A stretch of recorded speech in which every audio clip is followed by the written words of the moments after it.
Hello,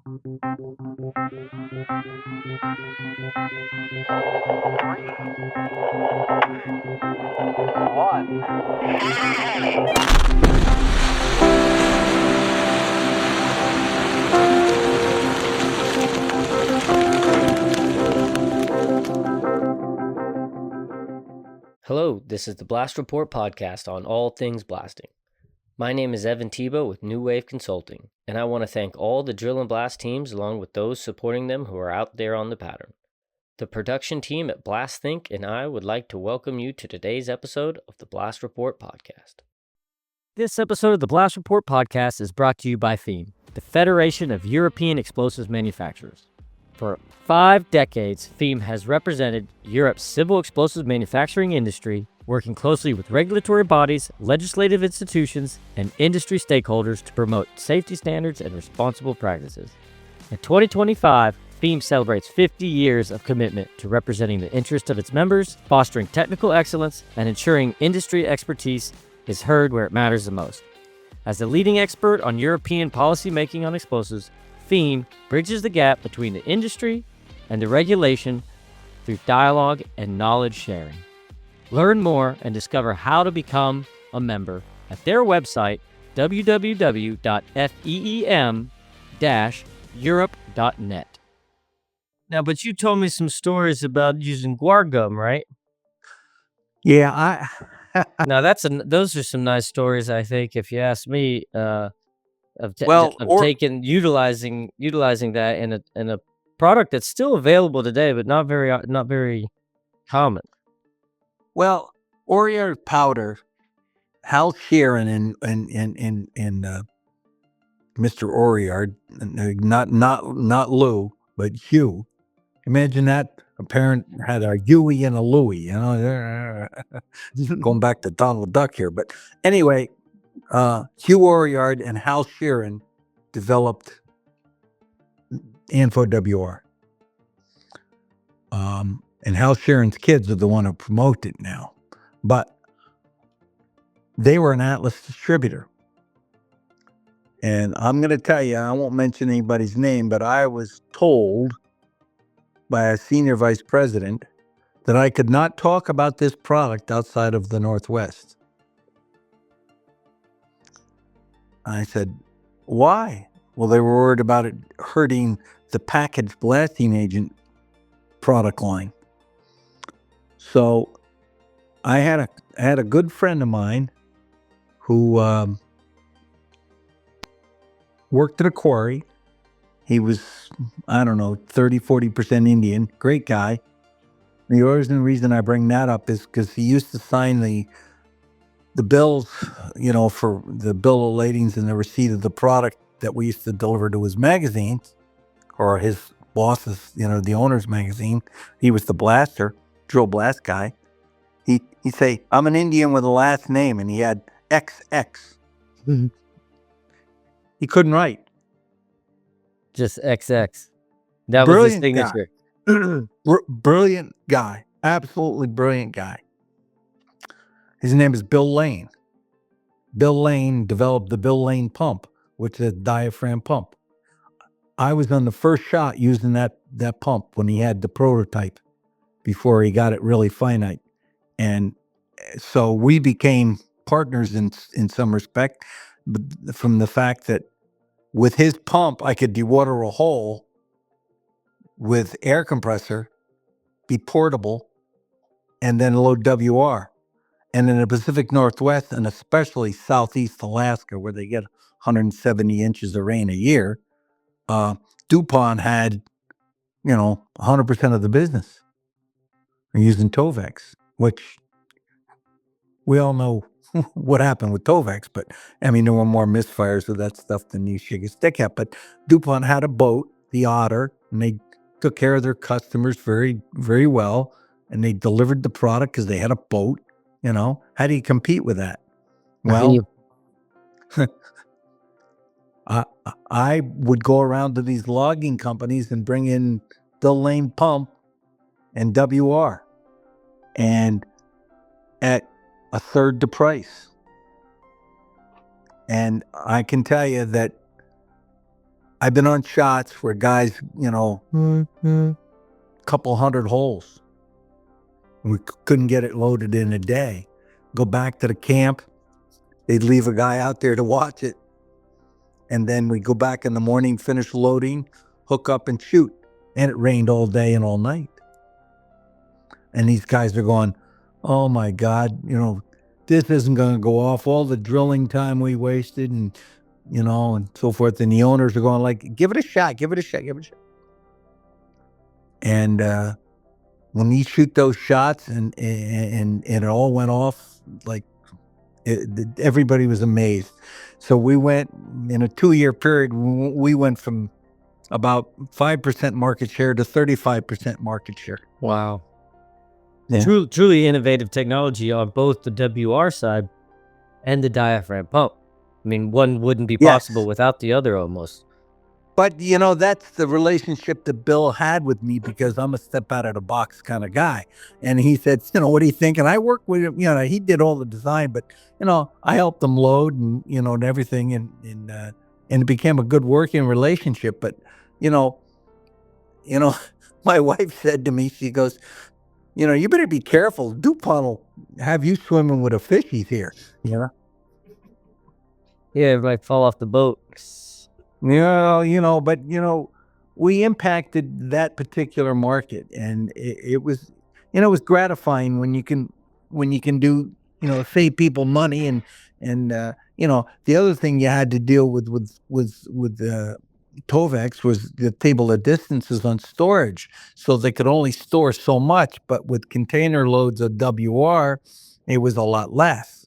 So, we could bring in containers to a logging camp and have the table of distance be met easily, without having to separate, these big volumes of high explosives. Interesting. I didn't think of that aspect of it as well.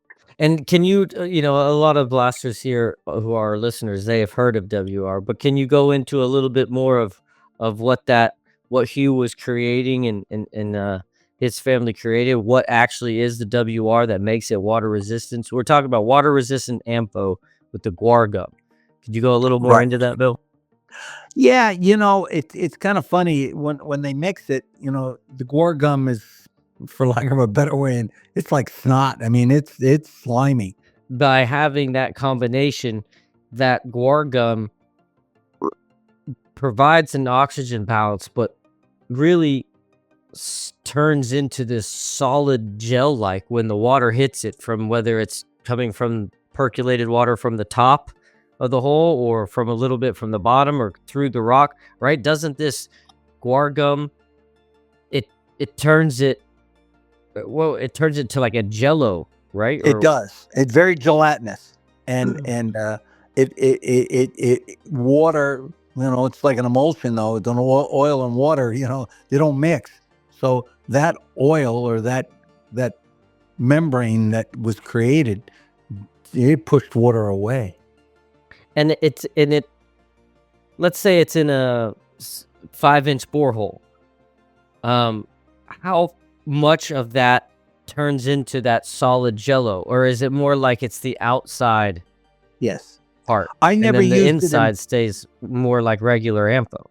I never used it in big holes. I'm sure you could, but I was just we were 3.5 inch, and maybe every now and then a 4-inch hole, but mostly 3 and 3.5 inch holes. So it created that slime around the perimeter, so it never got to the interior great enough to get to the ammonium nitrate that had guar in it as well. Obviously, it's through the whole product. So whatever moisture got to the core of the hole, you'd have this. It was like an annulus. You'd have the core, which stayed dry, and then maybe 1/2 inch on each side, all the way around. Mm-hmm. But nobody in Hugh's testing, it all shot. Even the wet, slimy stuff. Even the wet. Now, what about the diaphragm pump? Anytime I've done dewatering, there was always a certain amount that wouldn't come out of the bottom of the hole.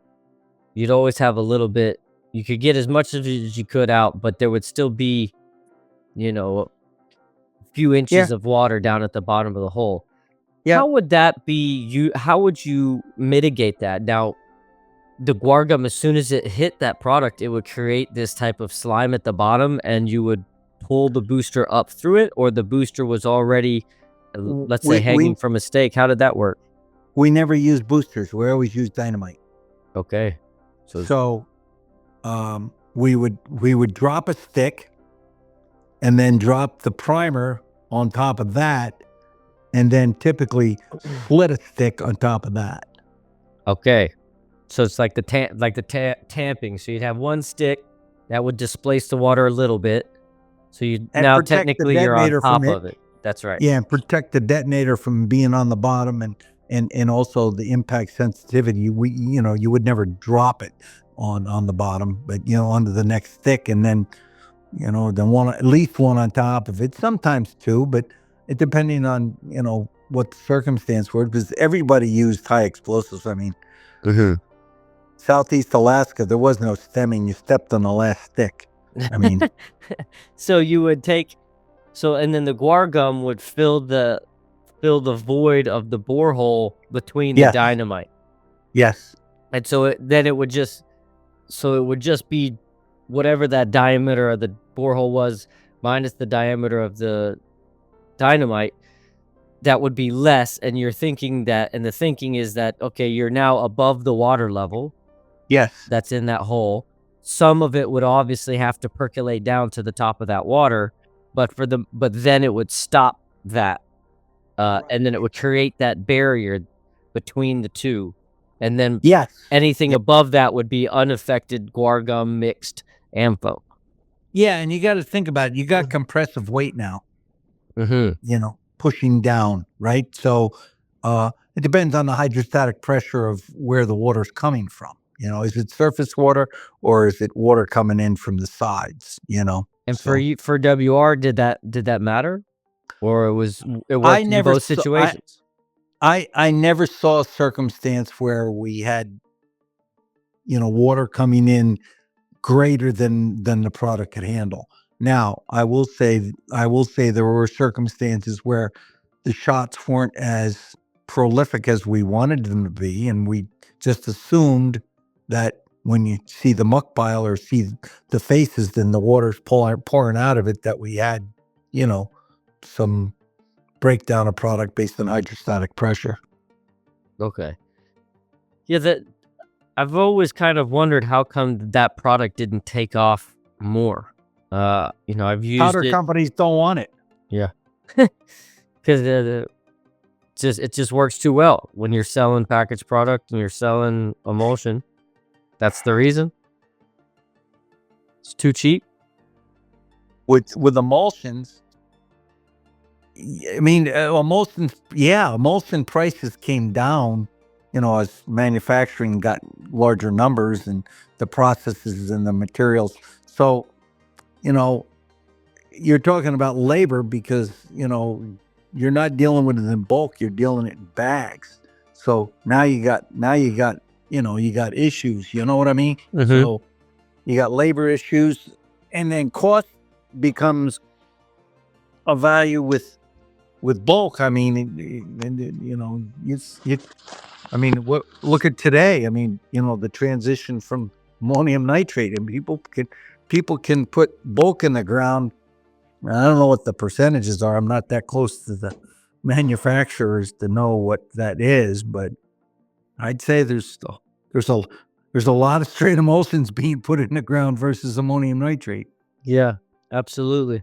And the heave you would see with WR was a lot better than what you were seeing. I mean, obviously you have a kind of your own opinion on it because you used it so well and you had your own successes. But did you see the same heave and the gas creation from WR as you would from regular ampho? Well, that's or was it a little less? No. You got to think about this though. The baseline was we were blasting relative to stick powder. I see. So our shots were better displaced because we were filling a whole hole. You didn't have the decoupling effect. No. And, we had more gas volume coming off of that product than they would off of a stick product.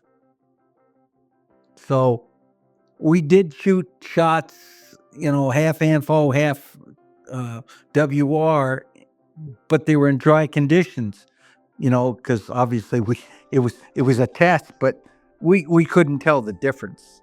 Mm-hmm. You already did that. What would you say, was it difficult? Well, I guess if you're saving them 2/3 of the price, it's they're pretty favorable. But would you say that there was a pushback to using some, innovative technology like that? I mean, what were some of your difficulties that you had when it came to implementing some new innovation? Some people just told you to get lost, or what? How did that work? Yes. Yeah, some people tell you to get lost.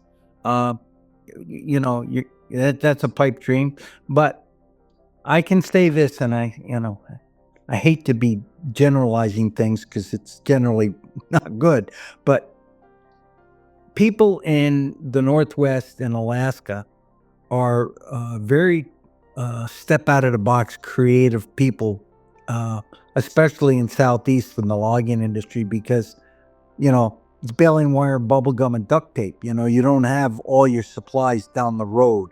You just can't drive and get things. So to improvise is good. So they looked at this. A lot of guys looked at this as an improvisation. But here's the thing. I'm a how would I say? I'm a very moral and ethical kind of guy. Everything that I do, I think about my integrity. So I'm not going to try to BS somebody that this is going to work for you if it's not. Okay. So when I did something, the word of mouth in that industry traveled very quickly. Uh-huh. So, logging company A did it, logging company B did it. And now logging company C, D, E, and F are going like, wait a minute, why are we the dummies? Uh-huh. So it was a close-knit industry that they all needed each other. I need this part. Can you fly it over with a float plane, or, things like that. It wasn't, they weren't out to get each other. They were there to help each other. So there was like, this guy, Bill, he's crazy, but it works, No, that's So- good to know. I see what I see what you mean. Not every application does that technology improve. So you just really have to stay in your lane or stick to the applications it does work. How would you work with failures during that process? I mean, did you have times when that wasn't a success and you had to say, oh, well, okay, and now how'd you move around that without letting that spill the beans with everyone else in the area? Well, I'm not going to make any rash statements what went on and what people did that maybe was unethical. I would never want to portray that. However, the problems that we had were when we sold the product. I mean, we weren't doing shot service. This was commodity delivery. We would do the demos, show the guys how to do it. The problems we had were with people that didn't want to have it work. Mm-hmm. For example, a blaster that might have an additional check show up sometime somewhere. Said, wait a minute, I'm not going to. I did it and didn't work. We had a terrible shot. Mm-hmm. The human factor. Mm-hmm. You know what? Well, you know what you say? You say, okay, I get it. I'm sorry. We have those things happen every now and then. So thank you very much for your business. And we moved on because you can't win that battle. Right. Don't waste your time. Don't. Yeah.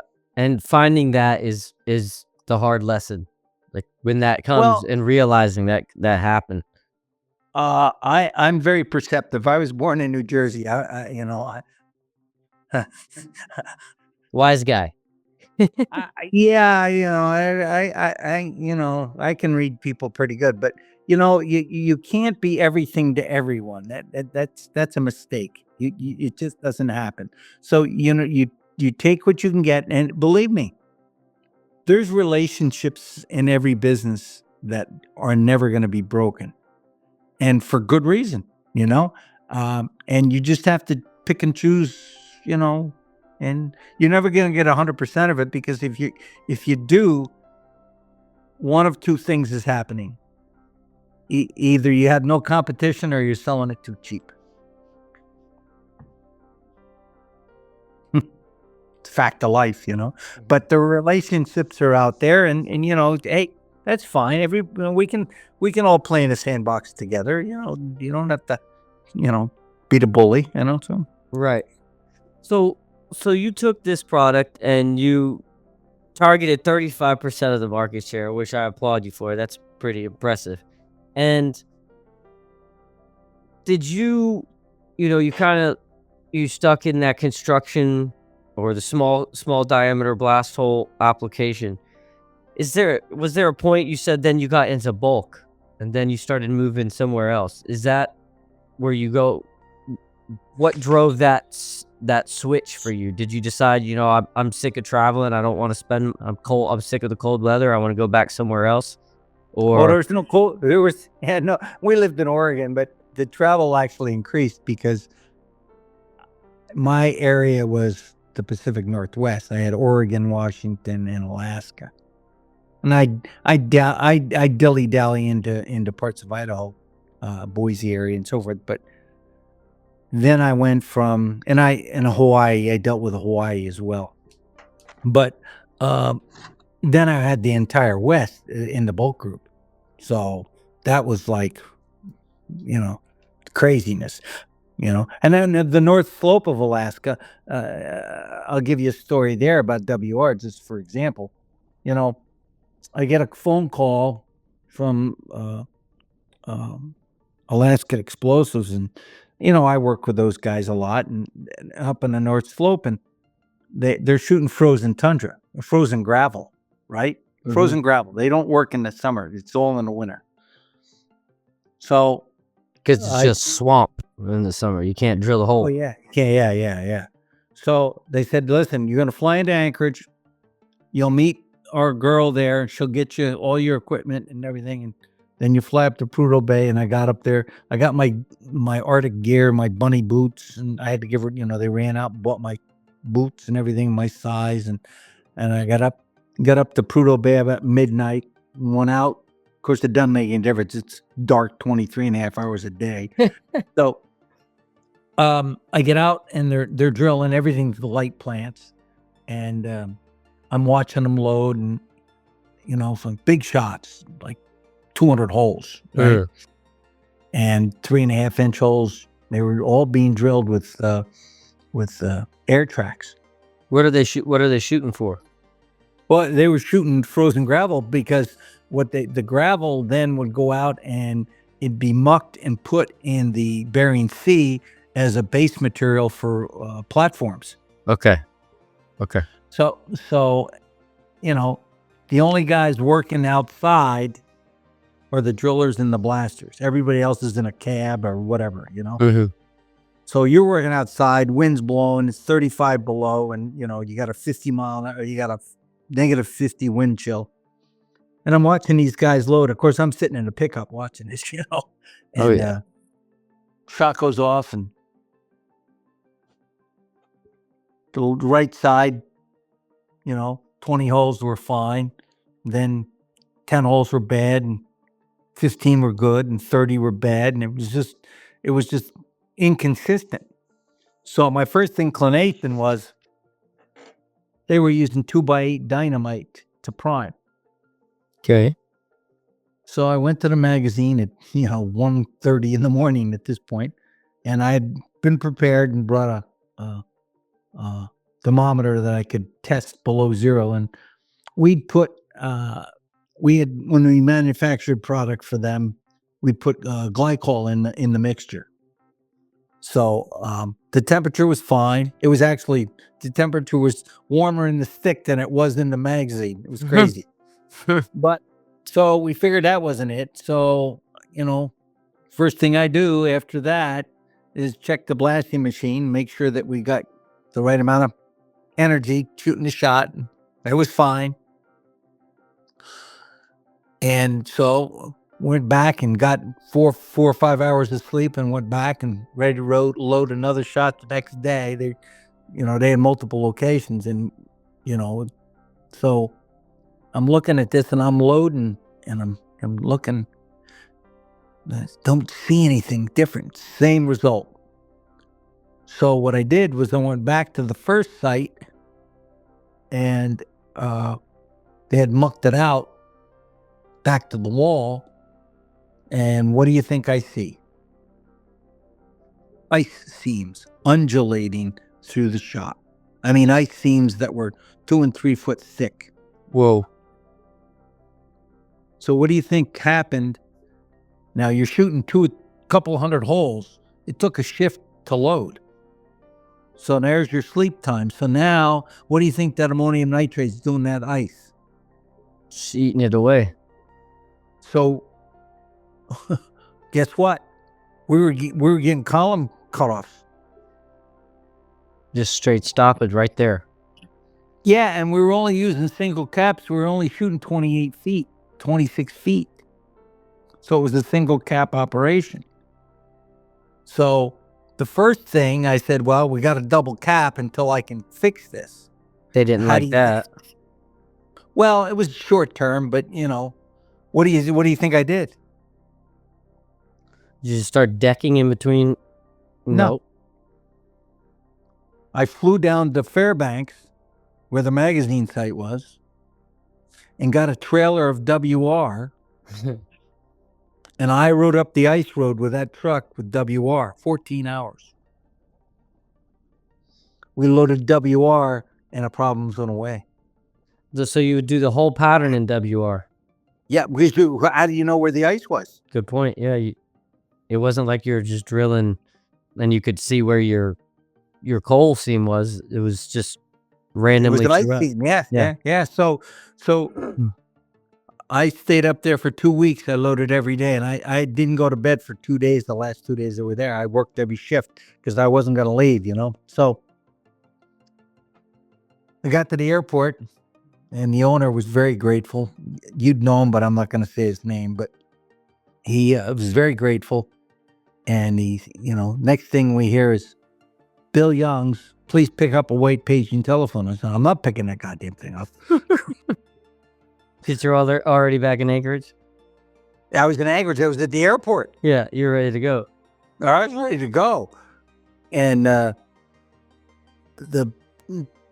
driller blasting contractor, they were having problems. And, I'm going like, the hell problems you got now? So they got cute. They thought they knew where the ice was. And they said, hey, we don't see it in the, so they loaded some info. So back up to the slope I went, and I said, listen, you guys got 2 choices. You're going to use all WR, or you're going to shoot smaller shots. You're going to shoot 40, 50 holes at a time and load them in a couple hours and shoot them. The choice is yours. Or you're going to use double caps. Those are your options. If you don't want to follow them, it's on you, not on me, not on the product. And they used all WR. We shipped drop trailer after drop trailer up there. But then not every pit was, didn't have that circumstance. So they used ANFO in a lot of other pits, So anyway. Wow. So yeah, that's a wild story. And so you spent a lot of time up there in minus 30 degrees, minus 50 degrees. Well, what I would do is I'd go every 6 weeks. I'd go up there for 2 weeks. And my wife was home with 2 little girls that were born in Oregon, and she didn't have any family there. So I put her butt on a plane and shipped her back east. For those 2 weeks? Yeah. Yeah, that's a good idea. Well, I didn't think it was fair, So. Yeah, spend some time with family, though, and take a little, kind of like take a little vacation and Go see the relatives while you went up every 6 weeks. That's kind of a good idea. Yeah, well, I wasn't making the money that the guys in the slope were, though. That's true. I was making powder company money. Powder company money isn't slope money. That's a fact. I learned that one. Yeah, Absolutely. Those guys that worked up at Red Dog and all that stuff now, they're pulling in the change, so. Big time. Thank you for listening to this episode of the Blast Report podcast. I want to thank the team at Blast Think for producing this show, and please follow along for more episodes in the future, and share this podcast with your colleagues so we can continue to honor our industry and the people in it. Be safe and have a blast.